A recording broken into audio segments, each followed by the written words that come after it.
Hello everybody and welcome to a new video. My name is XP Gamer, and if you might have noticed by the title, I am doing a texture pack review of my texture pack that I have created and assembled, and this is actually version 2 of my texture pack.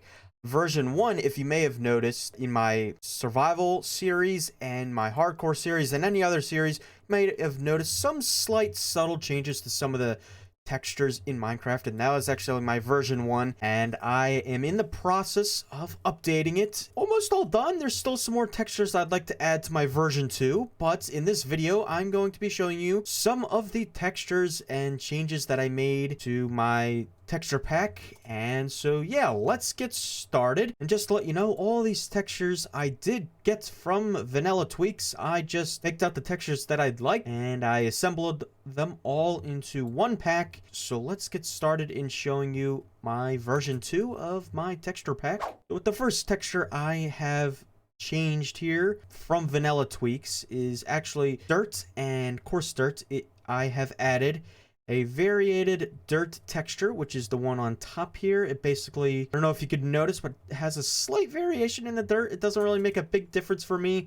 It did, I think, remove some of the pebbles that were in the dirt from the previous texture, which is the smooth dirt change, and then the smooth coarse dirt, it just basically removed some of those pebbles in the texture and it's more smoother. Next, we have noteblock banners from Vanilla Tweaks, which basically adds these little graphics to the sides of the note blocks, and it's really helpful because when you're trying to tune up a note block, before, it didn't have this, and now when you're trying to tune up a note block, it makes it really easy to tell what note it is and all that and how many clicks. Really cool texture that I have decided to add, and I'll be using note blocks a lot more. For the next texture, it is visual honey, and I'm going to go into another world to show you what I mean. So we are over in my single player survival world, and if you guys want to check out that series, I have a whole playlist that I'll put in the top right hand of the corner as a card. You could go click on it and check it out.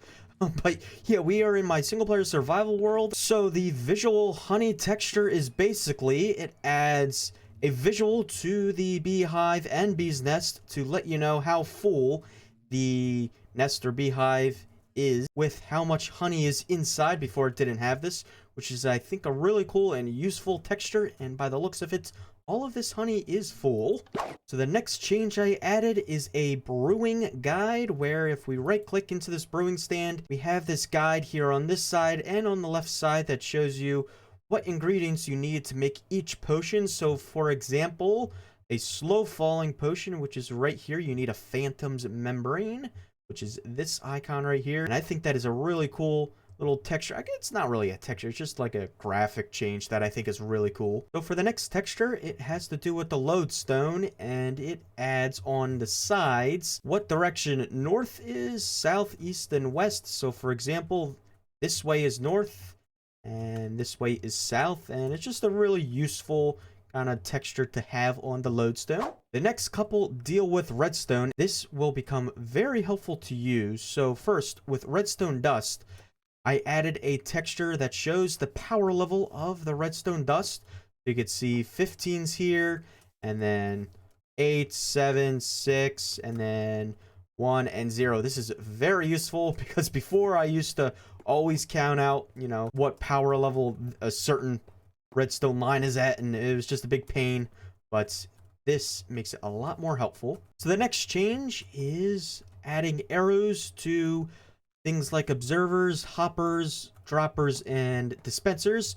Just very helpful for showing which direction these components are facing, especially with the observers and hoppers. So it's just very useful. As you can see here, there's arrows on the hoppers, on top of the hoppers, and on the sides, as well as with the observers and these two droppers and hoppers down here.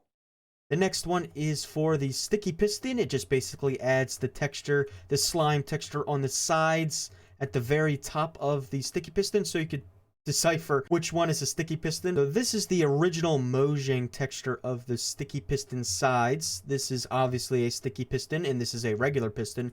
But before, if we just place the block there, you actually couldn't tell the difference between which one's a sticky piston and which one's a regular piston. And with my version 2 texture pack, this one, you can easily tell that this one's a sticky piston and this one is not. So the next texture has to do with kelp, and we're back over here in my survival world, and the texture change is, as you may notice, at the very top of the kelp we have these little flower petals, which is really cool. It's not on everyone, just on the ones that I guess have finished growing. Like, as you can see, this one in front of us doesn't have it, but that one does. So just a nice little cool texture detail. So the next change isn't really a texture change, but it has to deal with villagers, and it is quieter villagers, and I have spawned over a couple of villagers over here. I turned my sounds up a little bit. I don't think that has an effect on it. I think the effect is how often these villagers communicate and speak and do their little noises. So I guess it's really nice. I don't really notice a big difference, but I guess it's an improvement, and I don't know why they are jittering like that. And we'll just do this to get rid of them all. So next we have the varied birch log. Basically, it makes a variation in the birch textures with the darker pixels there, so each birch log, it's its own unique variation, which I think is pretty cool. The next one is varied planks. Again, kind of similar to the birch logs. The planks pixels on each of the different planks types has varied texture to it, which is different from what it looked like before. So here is the original Mojang texture of the planks, all 8 different types of planks. You could see not much variation in the texture. And in my texture pack, you could see the difference between the birch logs and as well as all the different types of planks, which I think is really cool. The next change is variated gravel. Now, to be completely honest, I don't see a difference. I think it looks completely the same. The next one is variated bricks, just adding darker brick tiles in the different textures and all that, which I think is pretty cool. The next one is variated cobblestone. Similar theme to like with the bricks and the planks and all that. Just some of the pixels are a little bit different. You know, in the cobblestone, it looks like there's tiny rocks, and each block of cobblestone looks different with the textures and all that. The next one deals with mycelium, grass, podzol, and the path block. This is one that I really like, and basically it makes the sides of all the different blocks, the grass block, mycelium block, podzol, and the path block, longer. Before, the original texture was almost halfway down the block. Now it goes a little bit longer, which I think is a really cool change. The next change I did is whiter snow. Basically, it just makes it a little bit more white, almost pure white.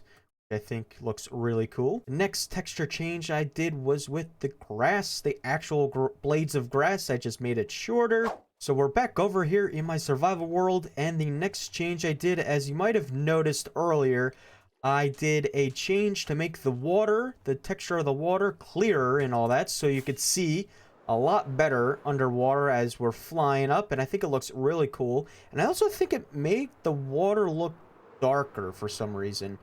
I don't know, I think I kind of like this. Let me know in the comment section below what you think about this current water texture. The next texture change I did has to do specifically with the oak log. I don't know why I chose the oak log or this texture, but it makes the oak log texture look smoother. I don't know why I added this texture, but it's here in the texture pack, but I thought I decided to add it. I don't know why. Just makes the oak log look smoother. The next change I did is with the sun and the moon. I decided, where's the sun? There's the sun. The sun is more circular. And then if we set it to night, there we go. The moon is more realistic, more circular. Instead of before, they were all, you know, cubes and all that. Now, the next one, we actually have to go into the nether for this one. And as I kind of fly around in the nether here, the change that I have made is that it makes the nether look a little bit brighter, which is a very helpful change, considering that the nether is a very kind of darker place, and it's very useful for YouTube and making YouTube videos, because YouTube likes to make, for whatever reason, videos look darker, so it's kind of harder to see, especially when you're in the nether. So I like this change. I like this nether change of making it brighter. And I just lost my portal. The next texture change I made has to do with the dark oak leaves, and basically the color of the dark oak leaves was basically similar to the regular oak leaves. Where are the regular ones? Here. So these are the new texture that I have for the darker oak leaves, and this is currently, it's a slight subtle difference, but the regular oak leaves are lighter. So this is the original Mojang texture of the dark oak leaf. It basically has the same color as the regular oak leaf. This is the regular oak leaves. This is the dark oak leaves. They are basically the same color, same texture. And now in my texture pack, you can notice that the dark oak leaves are slightly darker shade of green than the regular oak leaves, which I think is really cool. This is a subtle change, subtle texture you might not notice that often, but it has to do with the stems. The stems match what they're growing. So the melon stems match the melon block, and the pumpkin stems match the pumpkin block. This next one has to do with wool, and the texture I just made the wool for all 16 different types. I just have 5 just as an example. But this applies to all 16 different types, and I basically made the wool texture softer, less pixely, so it looks a little bit better. I updated the texture for all the leather, so it is more brown now instead of the darker orange from original textures. So this next one has to do with shield banners, whenever a shield is combined with a banner pattern. And basically, this is what it looks like when I hold the shield, and before, it didn't really look like this. So this is kind of what it looks like in the original Mojang texture. It's a little pixelated, a little bit, slightly. This is with my new texture pack on. It's more smoother, which I like. This next one just basically removes the little stub or stump or stand from the end rods, so we could do something more like this, where we have a seamless pole of end rods and all that stacking on top of each other. The next change is with the campfire item, and basically the campfires are more animated when they are in item form. The next one is still related with campfires, but it basically removes the ash from the bottom of the campfires. So if I show you what I mean here, whenever you place down a campfire and right click it with a shovel, it removes that ash little tray at the bottom. You could see that there, because before, once you extinguished the campfire, it would still have that little ash tray at the bottom. So I think that looks really cool. Much needed texture. This next one deals with splash XP bottles and basically makes them look like splash potions, whereas before they don't look like splash potions, which is kind of strange. This next one deals with the warped planks in particular, and right now I'm showing you the old Mojang current version of the warped plank, and this is the version for my texture pack. This is basically a smoother texture of the warped plank, and it is also varied, as it kind of goes hand in hand with the varied planks texture right there, which I think is really cool. Now the next texture is kind of controversial. I'm not sure if I'm going to stick with it, but it basically changes the polished bricks of the diorite, andesite, and granite, where it looks more like the stone brick texture. So if you notice, this is the original stone brick texture, hasn't changed, and this is the now new look of the polished diorite. This is the new look of the polished granite and andesite. And the interesting thing about the andesite is it's very similar to the stone brick texture, but it has different pixels in it. It's a little lighter, it's a little more pixelated. I don't know. This is very controversial. I don't know if I'm going to keep it like that. You guys let me know in the comment section below what you guys think of that texture. I like it.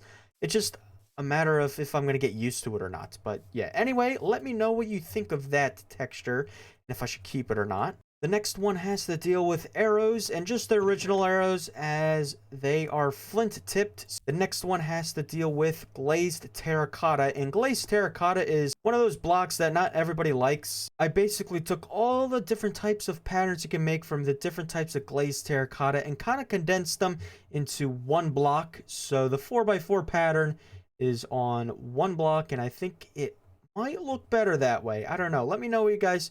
That's another texture that I think you guys should let me know if I should keep it or not. So let me know in the comment section below if you like this texture of the glazed terracotta, or if we should just stick with the original Mojang texture where you need a 4x4 block space to make the pattern, or if you like this one instead. The next change has to deal with rain, and I haven't actually tested this, but if we do weather set to rain, it's supposed to make it less obstructive. So unobstructive rain, and yeah, I think that looks much better. Okay, so we're on the home stretch. A few more texture changes I'd like to show you, and this for the next one has to deal with scaffolding and makes the middle of the scaffold basically invisible, so it's clear from top to bottom. We have a new enchantment and glint for any enchanted items, and I just picked the books here. And so it just makes it look more clear, less purpley. It just makes it's a subtle change, a slight change. The next one basically lowers the fire texture, just makes the animation shorter, not as tall as before. The next one is basically for video purposes, basically lowers the shield when I have it in my offhand, because before it used to cover up like this much of the screen, and now it's lowered, which is much better. I do like that. The next one, I added a change to when you wear pumpkins on your head. There is no more of that little pumpkin face that used to cover the whole screen. It's now clear and all that. So if you're not sure what I mean, this is what it looks like before. Very, very obstructive. The next one has to deal with a new 1.18, or I guess it was 1.17 from the part 1 of the Caves and Cliffs update, but basically has to deal with the spyglass. And when we look into the spyglass, the sides on the very left and very right hand side of the spyglass, it is clear. You know, it's not blacked out, which what it was looking like before. The next one is something that I use a lot, but basically when you're holding a totem in your hand, no matter which hand it is in, from this perspective of the player angle, it looks invisible. Okay, so the next one has to deal with glass, and the glass textures over the years have been a huge problem for me with all the different pixels and all that. To me, glass it should be completely see-through, but you should be able to see that it's still there. So it's still necessary to have the borders and all that around the glass, but it's not necessary to have all the little dots and pixels in the glass, which doesn't make sense. So changes to the clear glass, the stained glass, and the new 1.17, the tinted glass. And this is what it looks like in the original Minecraft Mojang textures. And for the final change I have here in my version of my texture pack has to deal with 3D blocks, and I only made 3 changes to the chains, which you can see here looks really cool. I like this 3D texture of the chains. The bookshelves, I really, to be honest, don't see any difference in it being 3D. It says it's supposed to be 3D, but it doesn't look like it. And as well as the iron bars, there's 3D-ness in the iron bars, which I think looks really cool. But yes, we have made it through the entire changes of all the textures that I made in my new version of the texture pack. And so if you guys are wondering, if you guys are interested in getting this texture pack, unfortunately I am not ready to release it yet to you guys yet, because I'm still planning on making changes, adding more textures from vanilla tweaks and whatnot. It's still in like beta mode. I'm still like very back and forth on some textures, like if I want to keep the polished stones texture, or if I want to keep the glazed terracotta texture and whatnot. And there's textures I'd like to add as well. So yeah, so I'm not going to be releasing this texture pack yet, but in the future I might. But that is all for this video today, guys. If you guys do have any feedback or any questions or comments or concerns you have for me, if you have any suggestions of any different textures that you want to have me add into my version 2 of my texture pack, please let me know down in the comments section below. And just to keep you guys informed, that all these textures that I have in my texture pack are from Vanilla Tweaks, and I'll be putting a link to that website where you can grab all the different types of textures you'd like from Vanilla Tweaks, and it's a really cool website. Go check it out yourselves. But yes, anyway guys, I hope you guys enjoyed this video. If you guys did enjoy it, please give it a thumbs up. It'll be much appreciated if you did, and it'll keep me motivated on making more episodes such like this one in the future. If you guys are new, consider subscribing so you don't miss out on any future episodes. I'll see you in the next episode.